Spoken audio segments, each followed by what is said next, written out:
So Camilla's queen consort title is gone, and the story of how it disappeared is honestly way more fascinating than just the announcement itself.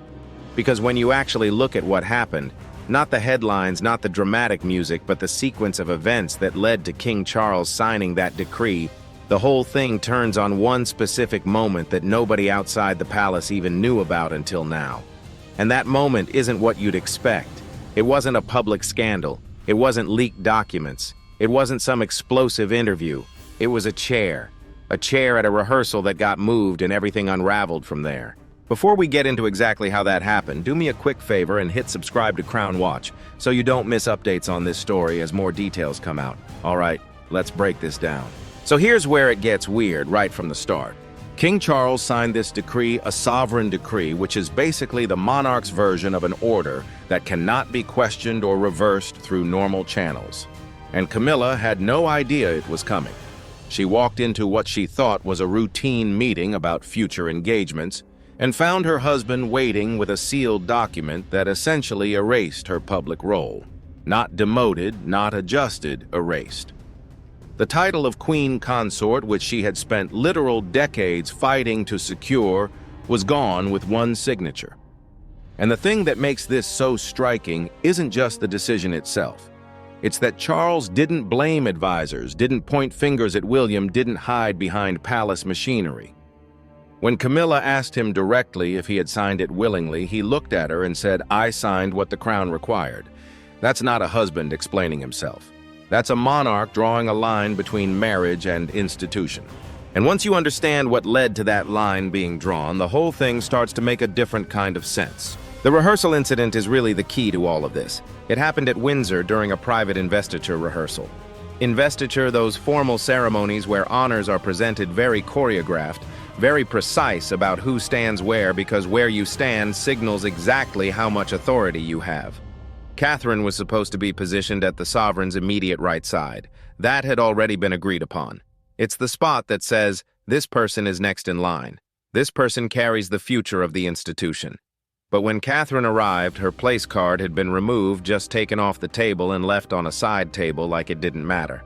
Staff members apparently lowered their eyes. Nobody wanted to explain what had happened because nobody wanted to be the one to say it out loud. Camilla had directed the master of ceremonies to move Catherine and put herself in that position instead. Now, if this were just about hurt feelings or family tension, it probably wouldn't have escalated to the point of a sovereign decree. Families have awkward moments. Royal families have been having awkward moments for centuries. But what turned this from a personal slight into a constitutional crisis was how Camilla made the change happen.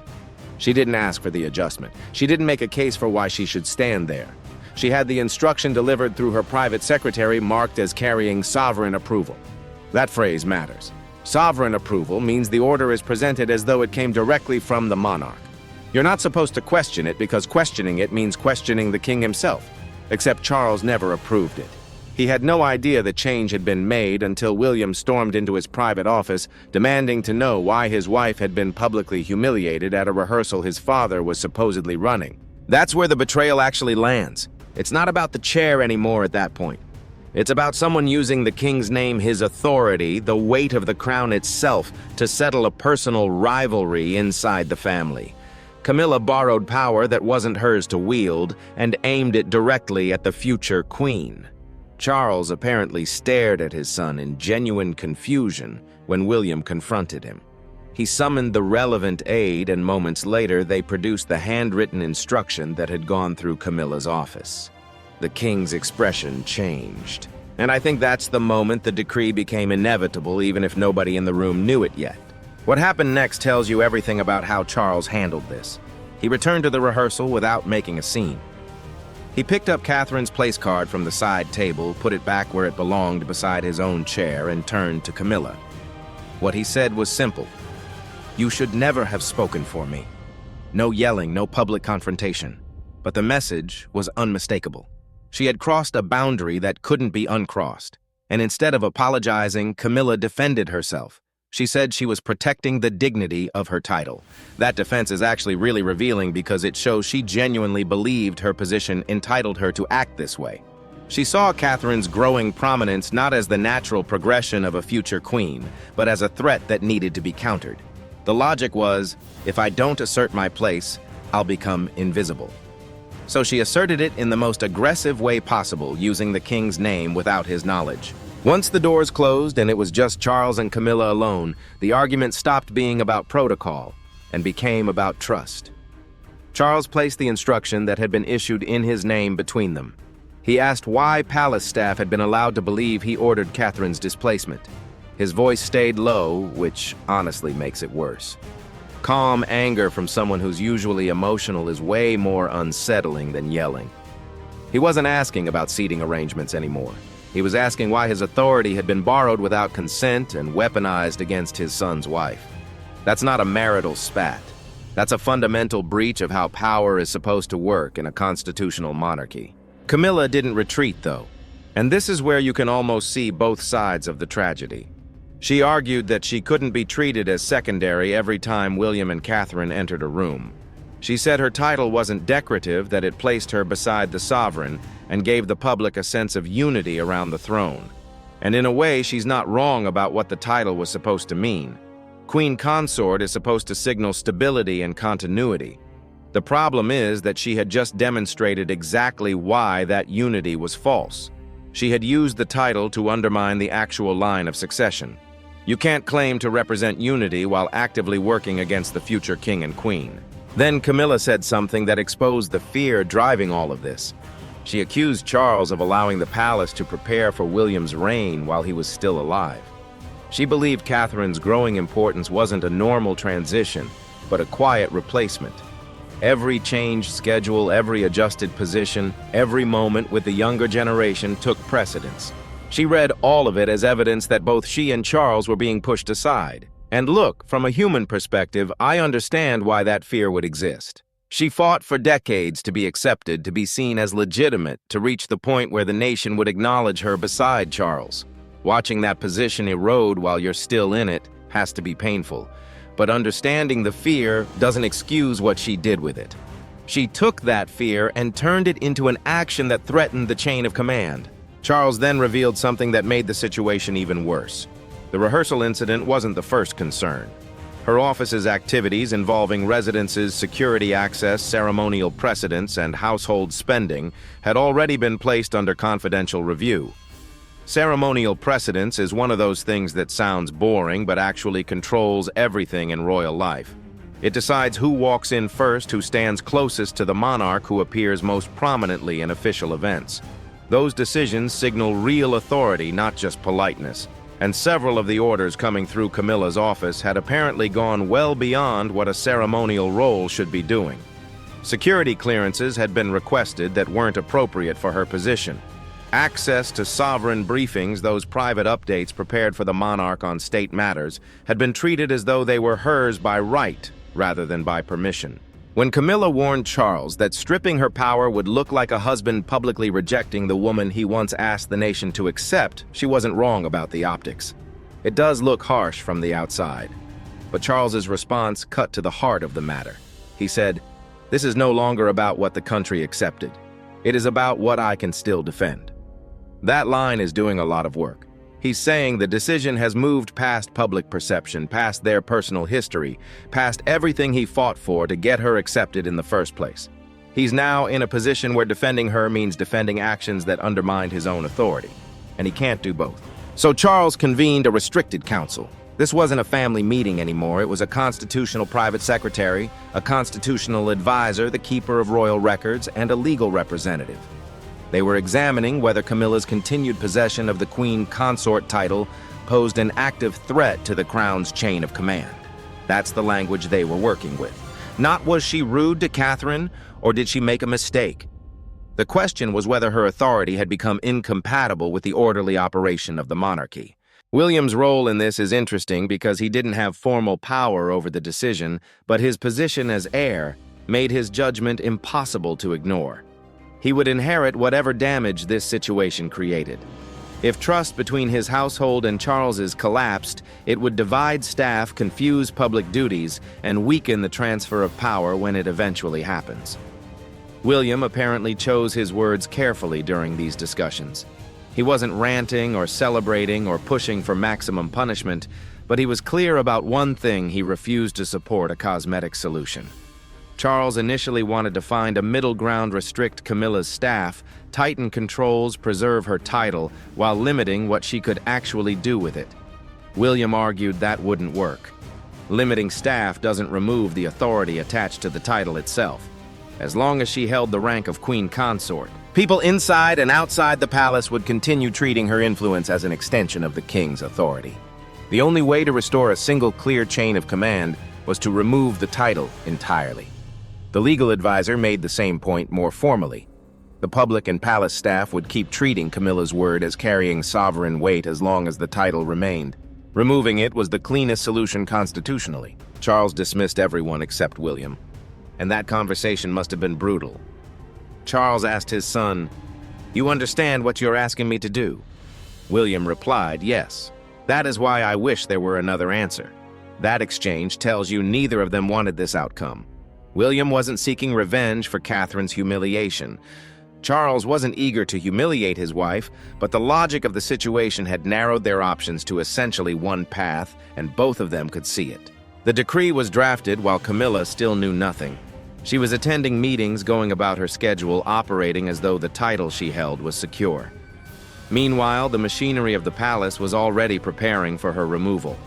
That secrecy is one of the coldest parts of this whole story.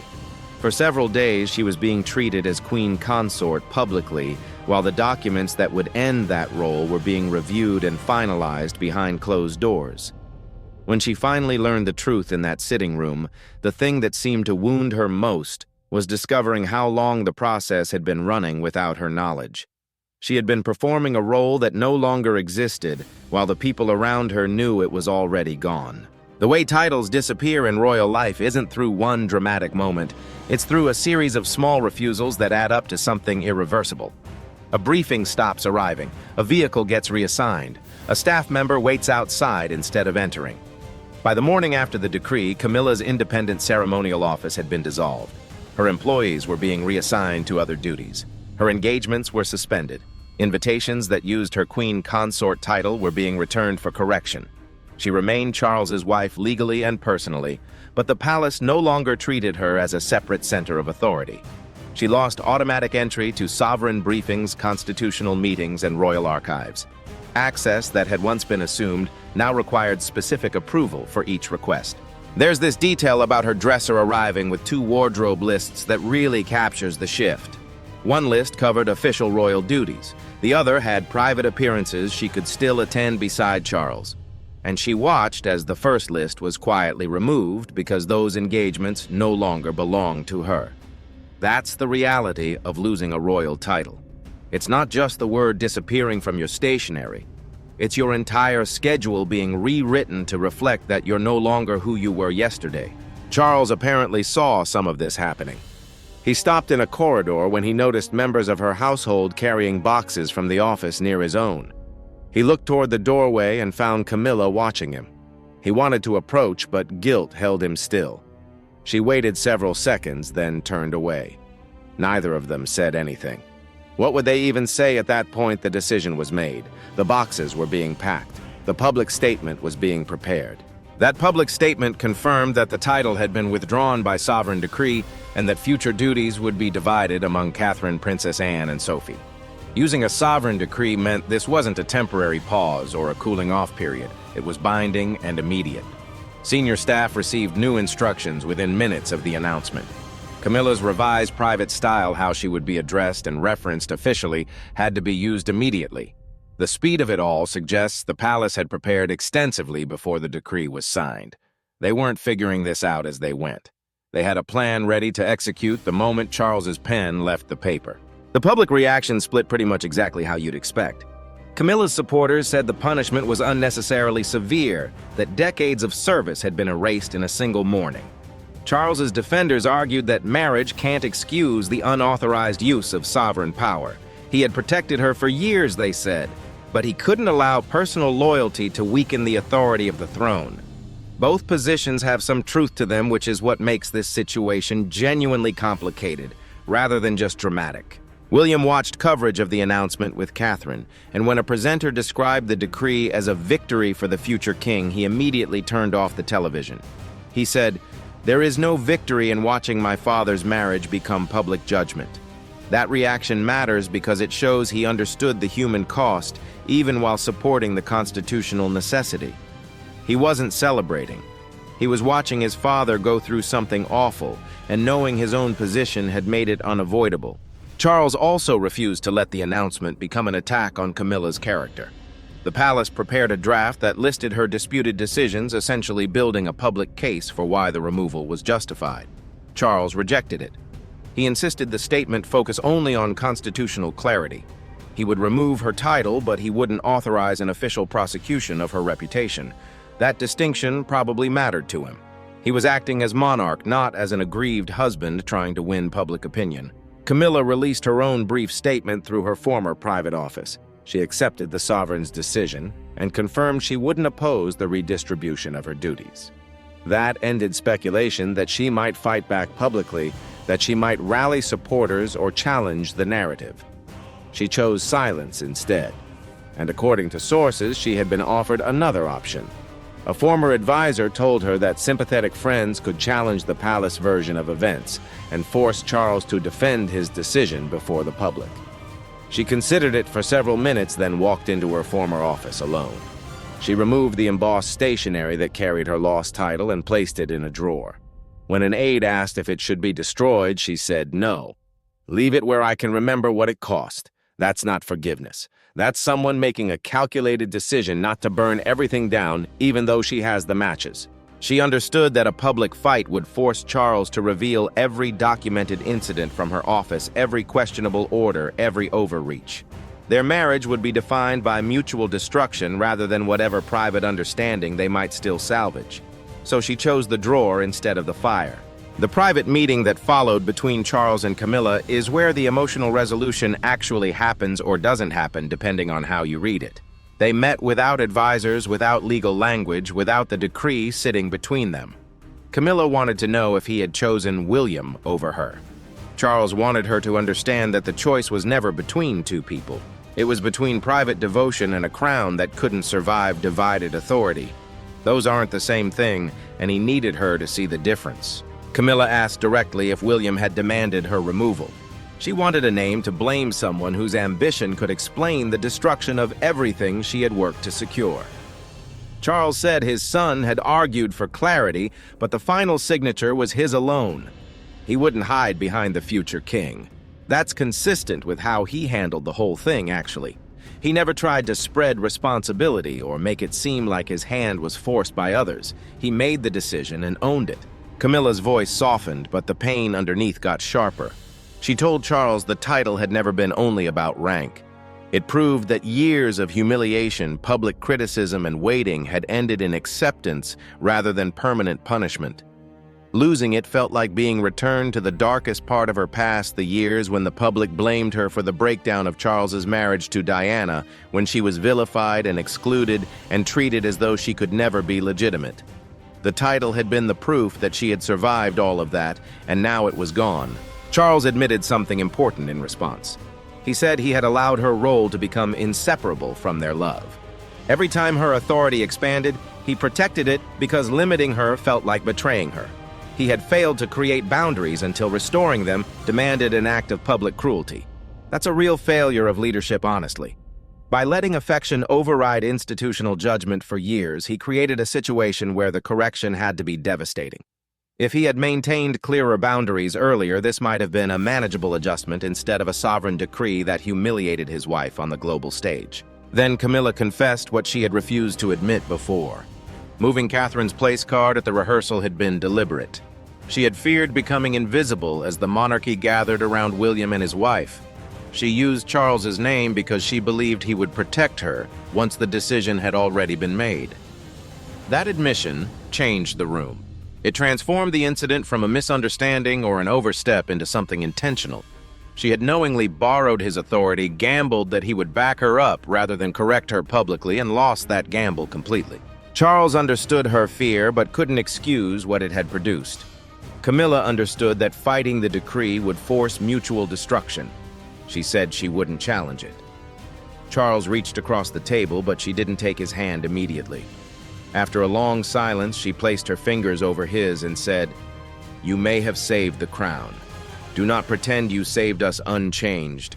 That line is devastating because it's true. The monarchy got its clarity. The chain of command was restored. William and Catherine's future was protected. But the marriage absorbed damage that can't be fixed by any decree. The broader implications of all this are still settling. The royal household has apparently adopted strict written boundaries for spouses, heirs, and senior working royals. No private secretary can claim sovereign approval without direct confirmation from the monarch anymore. That's a direct response to how Camilla's office operated. The palace is essentially building safeguards to prevent anyone from doing what she did ever again. William and Catherine inherited a clearer future from this crisis, but neither of them treated it as a victory. William's reaction to the television coverage made that obvious. Catherine apparently warned him throughout the process that removing Camilla without understanding Charles's emotional state could leave the king isolated and unpredictable. She wasn't defending Camilla's actions, but she understood that humiliation could turn a family dispute into something much worse. Her instinct was to proceed carefully to consider the human cost alongside the constitutional solution. William listened to her, but he remained convinced that the palace couldn't continue serving two competing centers of authority. One of them had to give way, and Camilla's actions had made it clear which one it would be. Charles has confirmed the decree will remain in force permanently. There won't be a revised title, a temporary restoration, or a ceremonial return designed to make the decision look less severe. A final decree can't be treated as a warning. It drew a line, and he's refusing to blur it. That's probably the right call institutionally, even though it's harsh personally. If you draw a permanent boundary and then start making exceptions, the boundary stops meaning anything. Camilla now occupies this strange position. She's still Charles's wife. She can be beside him privately. She can accompany him when he chooses, but she no longer holds the public authority of Queen Consort. The constitutional visibility that came with the title, the official recognition beside the sovereign, the independent household, the senior ceremonial precedence, that's all gone.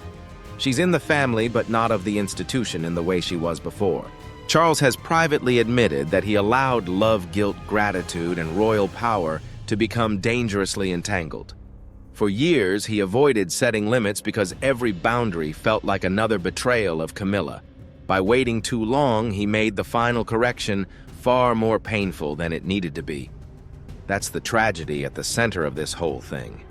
The thing he was trying to avoid, hurting her, betraying her, making her feel excluded, is exactly what he ended up doing in a much more public and permanent way. If he had established boundaries 5 years ago, 10 years ago, whenever the overreach first started becoming noticeable, this might have been a quiet restructuring rather than an international story about a sovereign decree stripping a queen consort of her title. Days after everything settled, Charles and Camilla attended a private service together. No announcement, no special positioning, no ceremonial recognition of her former rank. As they left, Charles offered his arm. She accepted it not as queen consort, but as the woman who remained beside him after the crown between them had been removed. That image captures the whole situation. The marriage survived, but the public partnership didn't. She's still there, but the title that proved she belonged there is gone and isn't coming back. The monarchy got what it needed. The cost was absorbed by two people who spent decades fighting to be together, only to discover that power created a wound their devotion couldn't prevent and can't fully heal.